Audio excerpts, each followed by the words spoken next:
Welcome back to Introduction to Machine Learning. I'm Ludwig Botmann, and in this video we will speak about the approximation and estimation error and how the bias-variance decomposition from the other video is different to the decomposition of the excess risk into estimation, approximation and optimization error. We have already seen the bias-variance decomposition, and this is sometimes or often confused with a different concept, the decomposition of the excess risk or the base risk. And for both these decompositions, very similar plots are used, and that's why they are easily confused, of course. So let's start out with getting clear what these terms mean. Okay, so let's look at that formula here. First, we have f hat of h. This is the solution of the ERM problem.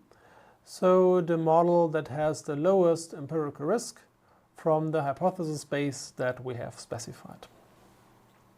We can compare this with f star subscript h all, which means this is the risk minimizer for the unconstrained hypothesis space, so all, let's say, measurable functions that go from the feature space to r to the power of p, of g, whatever the dimension of the target would be.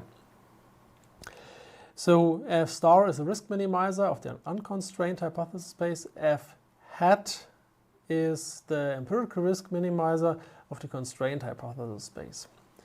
And we decomposed this by just inserting a 0 minus r f star h plus r f star h into estimation and approximation error. And f star of h is then the risk minimizer in the constrained hypothesis space. Okay, so the difference between f star h and f hat h is that f star is the theoretical risk minimizer and f hat is the empirical risk minimizer. Okay, so we can say this is this, or we can say the estimation error tells us about an error that comes from the fact that we use some data to estimate the model. So we will not find the model with the best risk in the hypothesis space. And the approximation error is a systematic error that comes from the fact that the hypothesis space is constrained and that there might be a model that is better in a different space or in a larger space, in a larger hypothesis space that has more functions. Okay, so that's the basics here. Now let's turn to the right hand side plot. That's more or less what you have seen before. So on the x-axis, Brown and Ali write the number of parameters. We could also say, okay, that's perhaps the complexity of the model, right? And then we are where we have been in the last video. And with growing complexity, the bias goes down and the variance goes up. So the expected risk or the generalization error of the inducer starts growing again. So we want to find a sweet spot between high and low complexity, so the trade-off bias and variance. That's what we have seen before. Now on the left-hand side, there is another plot which looks very similar by design, of course. On the x-axis, we have the size of the hypothesis space, and we could say that's also the complexity, perhaps, of the thing that we can learn. So x-axis match, and with growing complexity, the approximation error goes down. Why is that? Let's turn to approximation error. If the hypothesis space is more complex, then we have a higher chance of actually finding, or a higher chance that the best model from H all is also included in H. But on the other hand, the estimation error goes up, which means that it's harder to estimate the best model in the hypothesis space with finite data, because we would perhaps need more data to estimate this better. Okay? and this results in an excess risk that goes up. Now, excess risk and expected risk also, they sound quite similar, right? But they are not. What's the big difference here? If you remember the last video, then we had for this generalization error, we said that this is the expectation over all data sets or over new fresh data sets of the risk of f hat dn, and perhaps to have a slightly adapted notation here, f hat h. So what we have for generalization error is that we take the expectation over new fresh training data sets. Okay? And the excess risk here is for one model. Okay, so there's we're living on different levels here of integrating all things. Okay, the approximation error, again, here is a structural property of the hypothesis space H. This has nothing to do with how we estimate. Doesn't really matter if you have data or not. It's really just comparing the constrained hypothesis space H with the unconstrained hypothesis space H all. The estimation error is, as I just explained, random due to dependence on data in f hat. So this thing here is something that we get only if we have training data, not so much f star h. That's also some theoretical model here. We don't need data for that. So the estimation error occurs as we choose a model with limited training data, minimizing the empirical risk instead of the theoretical risk. Now we can even make it a little bit more complex, because we could say that knowing this minimizer of the empirical risk assumes that we have found a global minimizer of the empirical risk, which is often not possible, right? If we have multiple local minima or some other problems, then we might end up with a model f tilde h, which is also from the same hypothesis space, which is our kind of best guess for the minimizer of the empirical risk. So this might be some model that is better than other models that are close to that model. Perhaps we found a local minimum, but we cannot be sure that we found the global minimum, right?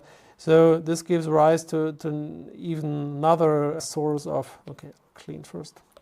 Even a third component of this excess risk, the optimization error, which is, well, the difference between the thing that we have actually estimated and the true minimizer of the empirical risk. Okay, and then it's a slightly different excess risk than before, because before we had a hat here and now we have a tilde here. But that's a more realistic scenario, because, well, we can only work with what we have, and what we have is the thing that we computed from the empirical risk minimization problem, which is perhaps not the minimizer of the empirical risk, but something that is, well, better than other models. One side note, this optimization error can be negative. Why is that? Of course, if we compare empirical risks, f tilde and f hat, then f hat will have a better empirical risk, because that's the minimizer of the empirical risk, and the thing that we find can not be better. But in the buff formula here, we are comparing theoretical risks and not empirical risks. So it could happen that we do not find the best model with respect to the empirical risk, but are very lucky and found something that's even better in terms of the theoretical risk. But that just as a side note here. Okay, and now comes this decomposition that kind of, well, carries the terms bias and variance again, but will show us that these are different things than seen before.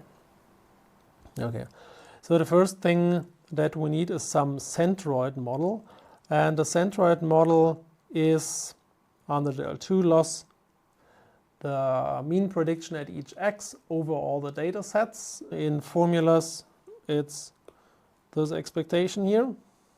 So F0H is the expectation of over all possible data sets from the data training process of the thing that we can estimate. And now we say F hat is again the minimizer of the empirical risk.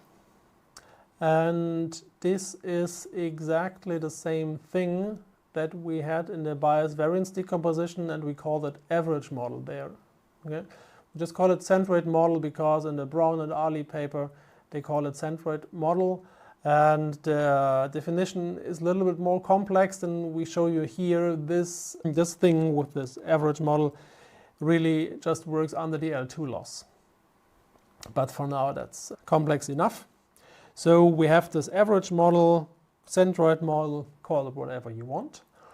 And then we try to decompose the estimation error. I would just go back one slide. So we are at the middle term here.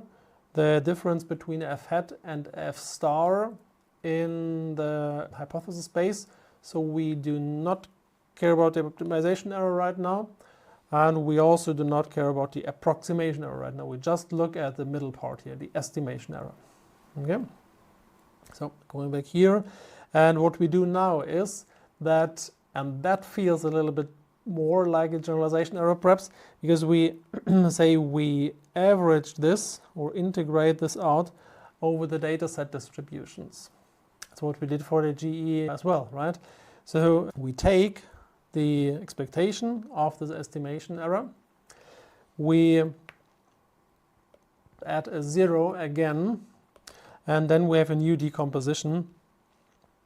And Brown and Ali now call this estimation bias. This term measures the distance of the centroid model to the risk minimizer over H. So the difference between the average model and the best model of H. The best model out of H. So that's the systematic error, how far are we off on average, right? And the first part here they call estimation variance.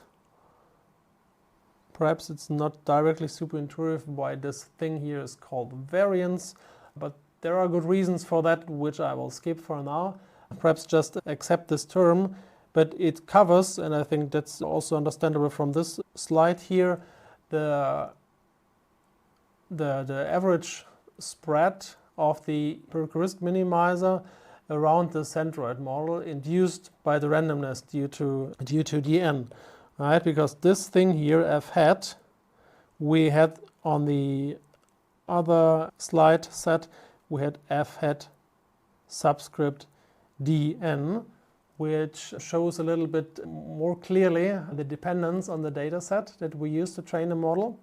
But here we use then the notation of the Brown and Ali paper. And that this difference here tells me how much varies the estimation or the estimated model around this average model. And again, as last time, we can compute this at each data point and then integrate this out over the feature space. That's then what R does, right? Because that's the expectation of the loss over X and Y. So this integrates out over the feature space, and then the other expectation integrates out over all the possible data sets used to train this model here. Okay, now we can circle back and connect these quantities to bias and variance. And again, from the same paper, this visualization here. So what we had before was noise plus bias plus variance. And now we can make this a little bit more fine-grained. The base error is still the noise, but what we called bias before is a combination of the approximation error and part of this estimation error. And that's called an estimation bias. And the variance is the optimization error plus another part of this estimation error, which is like which they call estimation variance. Yeah, so bias and variance are not the same as approximation and estimation error. In neither direction, one is the special case of the other. They are just different things. And there are a lot of details which we skip here. And please just read the paper. It's, I think, very readable and they explain things very well. But we'll leave it here for now. Just let me finish with one side note. For special cases like linear model and two loss, there is a rather small optimization error or numerical error. And then the decompositions tend to agree somehow.